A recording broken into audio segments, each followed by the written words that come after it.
اور ہاتھ میں گلوز پہن کے بھی نہیں چھو سکتے. جس کے لیے وضو کمپلسری کنڈیشن اور شرط ہے، پہلا نماز اور دوسرا طواف. لا یمسہ الا المطہرون، اسے پاک لوگ ہی چھوتے ہیں. کہتے ہیں کہ اہل حدیث کہتے ہیں بغیر وضو کے قرآن ہاتھ میں لے کر پڑھ سکتے ہیں. السلام علیکم ورحمۃ اللہ وبرکاتہ. نحمدہ ونصلی علی رسولہ الکریم. اما بعد فاعوذ باللہ السمیع العلیم من الشیطان الرجیم. بسم اللہ الرحمن الرحیم. اللہم صلی علی سیدنا و مولانا محمد صلی اللہ علیہ وسلم وعلی آلہ وصحبہ اجمعین برحمتک یا ارحم الراحمین. صدق اللہ العظیم و صدق رسولہ النبی الکریم ونحن علی ذالک من الشاہدین والشاکرین والحمد للہ رب العالمین. جی ناظرین، آج میں آپ کے سامنے ایک نئی ویڈیو کے ساتھ حاضر ہوئی ہوں. میں اللہ سے امید کرتی ہوں کہ آپ سب اپنے گھروں میں شاد و آباد اور خوش و خرم ہوں گے. اللہ آپ سب کو اپنے حفظ و ایمان میں رکھے. ناظرین، آج میں ایک نئی ویڈیو کے ساتھ آپ کی خدمت میں حاضر ہوئی ہوں. میری ویڈیو کا عنوان ہے کیا بغیر وضو کے قرآن کو چھوا جا سکتا ہے، پڑھا جا سکتا ہے؟ اگر جو اس کو چھو لے بغیر وضو کے یا پڑھ لے تو کیا اس پر اللہ کی لعنت ہے؟ اپنا موضوع شروع کرنے سے پہلے ایک حدیث آپ کی خدمت میں پیش کرتی ہوں. وہ ہے پیارے نبی صلی اللہ علیہ وآلہ وسلم نے فرمایا، بین العبد و بین الکفر ترک الصلاۃ. بندے اور کافر کے درمیان فرق جو ہے وہ نماز کا ہے. تو اس سے یہ ثابت ہوا کہ جو نماز نہیں پڑھتا وہ کافر ہے. تو آئیے ناظرین، ہم اپنے موضوع کی طرف چلتے ہیں اور شروع کرتے ہیں اپنے موضوع کو. سب سے پہلے ہم سنتے ہیں مولانا طارق مسعود صاحب کو، ان کا موقف کیا ہے کہ بغیر وضو کے قرآن پڑھا جا سکتا ہے یا نہیں. بغیر وضو کے قرآن مجید چھو سکتے ہیں؟ کیا بغیر وضو قرآن پاک چھو سکتے ہیں؟ سیف اللہ خان انڈیا سے، بغیر وضو کے قرآن پاک نہیں چھو سکتے اور ہاتھ میں گلوز پہن کے بھی نہیں چھو سکتے. بغیر وضو کے قرآن چھونے کے لیے ضروری ہے کسی ایسی چادر سے یا کسی ایسے گلو سے چھوئیں جو ہاتھ پہ پہنے ہوئے نہ ہوں اور چادر اوڑھی ہوئی نہ ہو، یعنی بالکل آپ کے جسم سے الگ کوئی لباس ہوگا یا کوئی کپڑا ہوگا، اس سے آپ قرآن مجید بغیر وضو بھی چھو سکتے ہیں. جیسے آپ نے گلوز اتار لیے، اب اتارنے کے بعد ان گلوز سے آپ قرآن پکڑ لیں تو یہ جائز ہے، کیونکہ جب آپ کوئی چیز پہن لیتے ہیں تو وہ آپ کی باڈی کا حصہ بن جاتی ہے. اس کو عرف میں یہی کہا جاتا ہے کہ آپ نے اس چیز کو براہ راست چھوا ہے. تو اس لیے جو باڈی سے الگ لباس ہے اس کے ذریعے آپ قرآن مجید کو چھو سکتے ہیں. اگر وہ باڈی پہ پہنا ہوا لباس ہے تو پھر بغیر وضو آپ اس لباس کے ہوتے ہوئے بھی قرآن مجید کو نہیں چھو سکتے، کیونکہ قرآن میں صاف طور پہ اللہ کا ارشاد ہے لا یمسہ الا المطہرون، اسے پاک لوگ ہی چھو سکتے ہیں. اور طہارت کا جو کامل درجہ ہے وہ باوضو ہونا ہے، یعنی حدث اصغر اور حدث اکبر سے پاک ہونا ہے. تو طہارت اسی کو کہتے ہیں. بعض لوگ کہتے ہیں اس کی کوئی دلیل نہیں ہے کہ مطہرون میں یہاں مراد جو ہے وہ باوضو لوگ ہیں. تو بات یہ ہے کہ طہارت کا جہاں بھی تذکرہ آتا ہے قرآن مجید میں تو اس سے بظاہر حدث اصغر اور اکبر دونوں مراد ہوتے ہیں. تو جو یہ کہتا ہے کہ اس سے مراد وضو نہیں ہے اس کے ذمہ دلیل ہے، جو یہ کہتا ہے کہ وضو ہے اس کے ذمہ دلیل نہیں ہے، اس لیے کہ وہ قرآن کے ظاہر پر عمل کر رہا ہے. جو حضرات بھی یہ کہا کریں نا کہ بغیر وضو قرآن کو ہاتھ لگانا جائز ہے تو دلیل ان کے ذمہ ہے. جی ناظرین، آپ نے مولانا طارق مسعود صاحب کو سنا، ان کا موقف جانا کہ قرآن کو بغیر وضو نہیں چھوا جا سکتا. قرآن میں ارشاد ہے کہ اس کو پاک لوگ ہی چھو سکتے ہیں. آئیے اب ہم سنتے ہیں اعجاز مکی صاحب کو، ان کا موقف جانتے ہیں اس بارے میں. کہتے ہیں کہ اہل حدیث کہتے ہیں بغیر وضو کے قرآن ہاتھ میں لے کر پڑھ سکتے ہیں. بہرحال گزارش یہ ہے کہ ہر مسلمان ہی اہل حدیث ہوتا ہے، کوئی اہل حدیث الگ فرقہ نہیں ہے. تمام فقہائے ائمہ اربعہ جو ہیں سب سے بڑے اہل حدیث تو وہ ہیں کہ جنہوں نے حدیث سے مسائل لکھ کے کتابوں میں جمع کیے ہیں. بہرحال قرآن تو یہی کہتا ہے کہ اس کو پاک ہی ہاتھ لگائیں، لا یمسہ الا المطہرون. باقی تمہاری مرضی ہے. ناظرین، آپ نے اعجاز مکی صاحب کا موقف سنا، تو آئیے اب ہم سنتے ہیں قاری شفیق اتاری صاحب کو، ان کا موقف کیا ہے اس بارے میں. لا یمسہ الا المطہرون، اسے پاک لوگ ہی چھوتے ہیں. یہ تمام جہانوں کے مالک کا اتارا ہوا ہے. اب اس کی ایک تفسیر یہ فرمائے گی کہ اس سے جو کہا گیا کہ اسے پاک لوگ ہی چھوتے ہیں، تو فرشتے اسے چھوتے ہیں. فرشتے گناہ، شرک، ہر طرح کی برائی سے وہ پاک ہے، معصوم ہے، تو فرشتے چھوتے ہیں. دوسری تفسیر یہ ہے کہ قرآن پاک کو ایسے لوگ ہی چھوتے ہیں کہ جو شرک سے پاک ہیں، یہ بھی ایک تفسیر. اور ایک یہ تفسیر کہ قرآن پاک کو صرف وہی چھوتے ہیں جو پاک ہیں، اور یہاں پاک ہونے سے مراد باوضو ہیں. ایک ہے جس آدمی پر غسل فرض ہے تو وہ تو چھو ہی نہیں سکتا، وہ بھی نہیں پکڑ سکتا، چھو سکتا، لیکن جو وضو میں نہیں ہے، بے وضو ہے، ویسے پاک ہے، یعنی غسل فرض نہیں ہے اور بے وضو ہے، تو وہ قرآن کو ہاتھ نہیں لگا سکتا. بلا حائل اس کا چھونا، ہاتھ لگانا، یہ سب حرام ہے. قرآن کو چھونے کے لیے وضو کرنا فرض ہے، قرآن کو چھونے کے لیے. تو ایسا شخص ہی قرآن کو چھوئے گا، ہاتھ لگائے گا، پکڑے گا، کہ جو باوضو ہو، اس پر غسل بھی فرض نہ ہو اور وہ باوضو ہو. ہاں قرآن کو چھوئے بغیر اگر کوئی زبانی قرآن کو پڑھنا چاہتا ہے، بے وضو ہے، غسل فرض نہیں ہے لیکن وضو بھی نہیں ہے، تو زبانی پڑھ سکتا ہے. یا ایسی جگہ دیکھ کے پڑھ رہا ہے کہ وہ خود قرآن کو چھونا نہیں پڑھ رہا، تو دیکھ کر بھی پڑھ سکتا ہے لیکن چھوئے گا نہیں، ہاتھ نہیں لگائے گا. لیکن جہاں اس کو ہاتھ ٹچ کرنا ہے، ہاتھ لگانا ہے، تو اس کا وضو ہونا یہ فرض ہے. بغیر وضو کے قرآن کو چھوئے گا، ہاتھ لگائے گا بلا حائل، تو یہ حرام ہے. ہاں کبھی ایسا ہو سکتا ہے کہ وضو بھی نہیں ہے، قرآن کو ہاتھ لگانا ہے، اٹھانا ہے، کہیں رکھنا ہے، تو آپ ایسے کسی کپڑے کے ساتھ قرآن کو اٹھائیں جو آپ کے تابع نہیں ہیں. یعنی الگ سے کوئی چادر ہے، کپڑا ہے، اس سے آپ نے قرآن پاک کو اٹھا لیا اور دوسری جگہ رکھ دیا.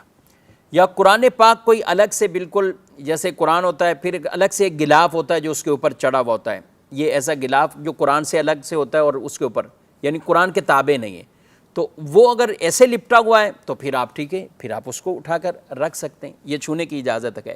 یعنی بے وضو بھی ہیں تو آپ اس صورت میں اس کو چھو سکتے ہیں اور یعنی وہاں اٹھا کر رکھ سکتے ہیں، کیونکہ اب آپ نے بلا حائل یہ نہیں چھوا، بیچ میں وہ غلاف حائل ہے یا چادر سے آپ نے اٹھایا ہے، کپڑے سے اٹھایا ہے، تو اب بیچ میں یہ حائل بن جاتے ہیں، تو یہ اٹھانے کی اجازت ہے. اسی طرح ناظرین کرام، اگر آپ عام جگہ بھی قرآن کی کوئی آیت لکھی ہوئی ہے اور آپ کا وضو نہیں ہے، تو اس آیت کی جگہ پر آپ کا ہاتھ لگانا یہ جائز نہیں ہے، نہ اس جگہ پہ نہ اس کی بیک سائڈ پہ، اسی جگہ پہ آپ ہاتھ لگائیں تو یہ جائز نہیں ہے. اس کا بڑا اہتمام ہونا چاہیے.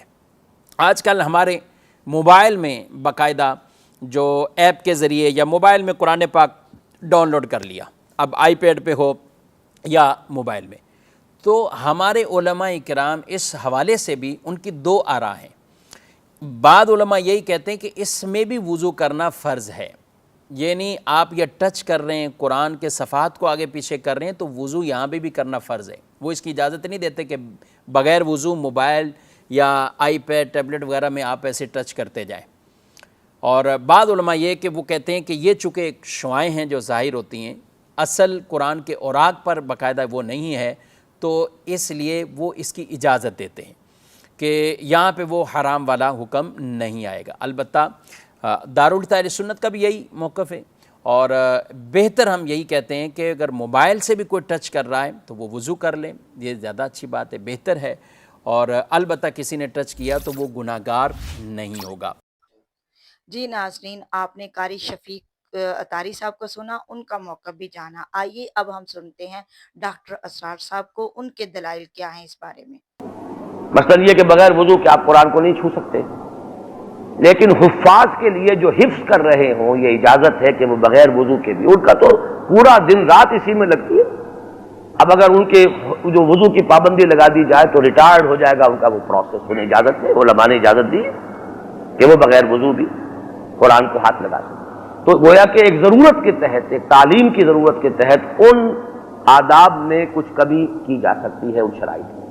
میں یہ سمجھتا ہوں کہ ایسے مجمع میں جہاں 300-400 آدمی بیٹھے ہوئے ہیں اور ہر ایک کے لیے ممکن نہیں ہے کہ قرآن مجید سامنے اس طور سے ہو کہ دوسرے کے سامنے نہ آئے، وہ اس اعتبار سے اس کو آپ سمجھیے کہ عموم بلوہ ہے، ایک مجبوری کی کیفیت ہے. اچھا، اور اگر آپ کے سامنے قرآن نہیں ہے تو آپ کی توجہ پھر سامنے مقرر کی طرف نہیں رہے گی، آپ اس سے فائدہ اتنا نہیں اٹھا سکیں گے جتنا کہ ٹیکسٹ آپ کے سامنے ہو تب فائدہ اٹھائیں گے. اس اعتبار سے اس میں طبیعت تو ہماری بھی جو ہے اس میں منقبض ہوتی ہے، اچھا نہیں لگتا ہے، لیکن یہ کہ یہ ایک مجبوری ہے، اس مجبوری کے تحت اسے الضرورات و تبیح المحظورات، تو یہ کہیں جہاں مجبوریاں ہوں تو اس میں کوئی کمی ہو جائے تو ایسی بڑی بات نہیں. ویسے اس میں ایک بات میں عرض کر دوں اصولاً عالم عرب میں اور ہندوستان پاکستان میں ایک معاملہ بڑا متضاد ہے. عربوں میں آپ دیکھیں گے قرآن پڑھنے کا شوق بہت ہے. مسجد میں آئے گا کیا 2 منٹ رہتے ہیں فوراً اس نے اپنی 2 سنت پڑھ لی ہے پھر وہ نکالے گا قرآن شریف بیٹھ کے پڑھنا شروع کر دے گا. لیکن یہ ہے کہ وہ آداب اتنے نہیں ہیں ان کے ہاں جتنے ہمارے ہاں ہیں. اگر اقامت ہو گئی وہیں سامنے رکھے گا تو سجدہ کرے گا.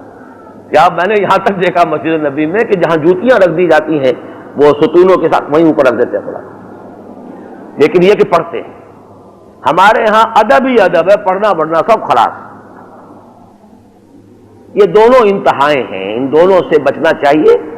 ادب بھی لیکن پڑھنے کے لیے ادب ہے اصل میں, ورنہ یہ کہ نہ پڑھنا سب سے بڑی بے ادبی ہے.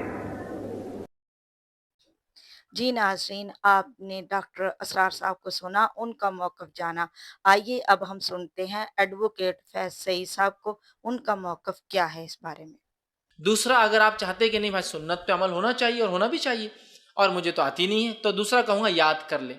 لیکن اللہ نے ذہن حافظہ نہیں دیا یاد کرنے کا. تو تیسرا, ہاں آپ بغیر وضو کے بھی قرآن ہاتھ میں لے کر باہر جا کر پڑھ سکتے ہیں. آپ کا غسل سے ہونا ضروری ہے, اس لیے کہ اسلام میں 2 عبادتیں ایسی جس کے لیے وضو کمپلسری کنڈیشن اور شرط ہے.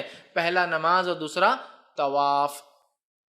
اس کے علاوہ تمام چیزوں کے لیے مستحب ریکمینڈڈ سنت نبی کا طریقہ اور جو ہے مباح جائز ہے. لیکن فرض شرط کمپلسری صرف 2 عبادتوں کے لیے. بہت سارے لوگ بولتے قرآن کے لیے بھی تو آیت ہے لا یمسون الا المطہرون, نہیں چھو سکتے مگر اس کو مطہرون پاکیزہ. اس تعلق سے علامہ ابن کثیر کی آپ تفسیر پڑھیے اور دیگر اماموں کی, امام قرطبی, امام طبری کی تفسیر پڑھی. یہ لوگ لکھتے ہیں نبی اکرم صلی اللہ علیہ وسلم پر ایک الزام لگا کہ اس پر یہ قرآن شیطان لے کر اترتا ہے, نعوذ باللہ. تب اللہ نے آیت نازل کی لا یمسون الا المطہرون, نہیں چھوتے ہیں لوح محفوظ پر اس قرآن کو مگر فرشتے. مطہرون کہتے پہلے سے پاکیزہ. تو اس کی تفسیر تو یہ ہوگی, وہ یہاں قرآن پہ لاگو نہیں. لیکن 2 عبادتیں ایسی ہیں, فقہ کا آپ کتاب پڑھ لے, فقہ کو اٹھا لے, 2 عبادتوں کے لیے فرض قرار دیا ہے, وہ ہے یہ واجب ہے کمپلسری ہے. وہ کیا کیا ہے؟ نماز اور طواف. اس کے علاوہ سب کے لیے مستحب. تو لہٰذا اگر ایسا بھی ہو تو انشاءاللہ عزیز کوئی حرج نہیں اس میں. جی ناظرین, آپ نے ایڈوکیٹ فیض سعید صاحب کو سنا, ان کا موقف بھی جانا. آئیے اب ہم سنتے ہیں مولانا اسحاق صاحب کو, ان کا موقف کیا ہے اس بارے میں. دوسرا, یہ بے وضو آپ قرآن پاک کو چھو کر تلاوت کر سکتے ہیں؟ نہیں چھونا چاہیے. نہیں چھونا چاہیے؟ نہیں. نجاست جنابت کی حالت میں تو ظاہر ہے, لیکن بے وضو بھی نہیں چھونا چاہیے؟ نہیں, بے وضو بھی نہیں چھونا. بالکل صحیح حضور علیہ السلام کی حدیث پاک ہے اور صحابہ کرام کے آثار اتنے ہیں کہ ذرا بھی شبہ ہوا کہ وضو نہیں اسی وقت قرآن رکھ لیا. یہ زیادتی کر رہے ہیں جو کہتے ہیں کہ قرآن لے لو, نہیں ہاتھ میں نہیں لینا چاہیے, زبان نہیں پڑے. اچھا, وہ میں اسکول میں پڑھاتا ہوں تو لڑکوں نے آج پوچھا تو میں نے کہہ دیا کہ بے وضو آپ پکڑ سکتے ہیں. نہیں, لا یمس القرآن الا طاہر. اب وہ فیصلہ بدل دینا جا کے. فیصلہ کوئی بات نہیں, انہیں بتا دیں کہ میں نے تحقیق کی ہے بیٹا, یہ بات نہیں تھی. قرآن مجید جو ہے نا, اب سے میرے بھائی ان کو ادب سکھائیں گے, احترام سکھائیں گے, ان کے ذہنوں میں قرآن کی عظمت بیٹھے گی. اس کو معمولی کتاب نہ سمجھے, اللہ کا کلام ان کے ذہن میں بٹھائیں. لیکن جو بچے ہوتے ہیں نا چھوٹے, وہ درس میں پڑھتے ہیں یا گھروں میں پڑھتے ہیں, لیکن وہ تو بے وضو اور بعد کا ان کا وضو بھی ٹوٹ جاتا ہے پڑھتے ہوئے, تو ان کا کیا حال ہونا چاہیے؟ چلو ماس صاحب, وہ بچے چھوٹے ہیں, وہ مکلف تو نہیں ہے, ٹوٹ یا کوئی, مگر ہم ان کو احساس دلاتے رہیں تاکہ وہ شروع سے عادی ہو جائیں کہ وضو کر کے قرآن مجید ہاتھ میں لیا جاتا ہے. ٹھیک ہے جی, ہمیں رغبت دلانی چاہیے. بہت شکریہ بھائی, آپ خیر سے رکھیں. ٹھیک ہے. جی ناظرین, آپ نے مولانا اسحاق صاحب کو سنا, ان کا موقف بھی اس بارے میں جانا. آئیے اب ہم سنتے ہیں انجینئر مرزا علی صاحب کو, ان کے دلائل کیا ہیں اس بارے میں. نمبر 7, یہ مسئلہ پورا اسکپ ہو گیا تھا, بے وضو قرآن کو ہاتھ لگا سکتا ہے یا نہیں. تو اس میں جو ایک بات پیش کی جاتی ہے کہ قرآن پاک میں سورۃ الواقعہ میں آیت ہے لا یمسہ الا المطہرون, کہ قرآن کو نہیں چھوتے مگر پاکیزہ لوگ. تو اس کانٹیکسٹ میں لوگ کہتے ہیں کہ جی وہ کچھ ضعیف روایتیں بھی ہیں کہ قرآن پاک کو بغیر وضو شخص ہاتھ نہیں لگا سکتا, لیکن ایسا کوئی مسئلہ قرآن و حدیث سے ثابت نہیں. بلکہ اگر اس آیت کا کانٹیکسٹ دیکھیں تو یہ چلتی ہے پیچھے سے, بسم اللہ الرحمن الرحیم, انہ لقرآن کریم فی کتاب مکنون لا یمسہ الا المطہرون تنزیل من رب العالمین. یہ کتاب جو ہے بڑی زبردست کتاب ہے, کریم کتاب ہے, جو کہ لوح محفوظ میں ہے, کتاب مکنون میں, اور وہاں اس کو نہیں چھو سکتے مگر پاکیزہ لوگ، اور یہ وہاں سے اتری ہے تیرے رب کی طرف سے. یعنی جو کافر اعتراض کرتے تھے کہ یہ قرآن جو ہے یہ شیاطین نے نازل کیا، اس کا رد ہے کہ شیاطین تو وہاں پہنچ ہی نہیں سکتے، یہ فرشتے اس کو چھوتے ہیں. تو یہ اس کانٹیکسٹ میں بات تھی، نہ کہ وضو کے کانٹیکسٹ میں. تو قرآن پاک کو بغیر وضو کے چھوا جا سکتا ہے، اور اس میں میرا درمیان کا اجتہاد ہے، وہ یہ ہے کہ اگر کسی شخص نے تلاوت کی نیت سے قرآن پاک کو پڑھنا ہے، اس کی قرات کرنی ہے، تو وہ وضو کرے، کیونکہ وضو پروٹوکول ہے عبادت کا. البتہ اگر کسی نے قرآن کو سمجھنا ہے، اس کی تفسیر پڑھنی ہے، اس کا ترجمہ پڑھنا ہے، اس کے لیے وضو کوئی پروٹوکول نہیں ہے. اور انہی چکروں نے لوگوں کو جو ہے وہ وضو کے معاملے میں ڈال کے تو قرآن پاک سے دور کر دیا. جی ناظرین، آپ نے انجینئر مرزا علی صاحب کو سنا، ان کا موقف بھی جانا. تو اس کے ساتھ ہی میری ویڈیو مکمل ہوتی ہے.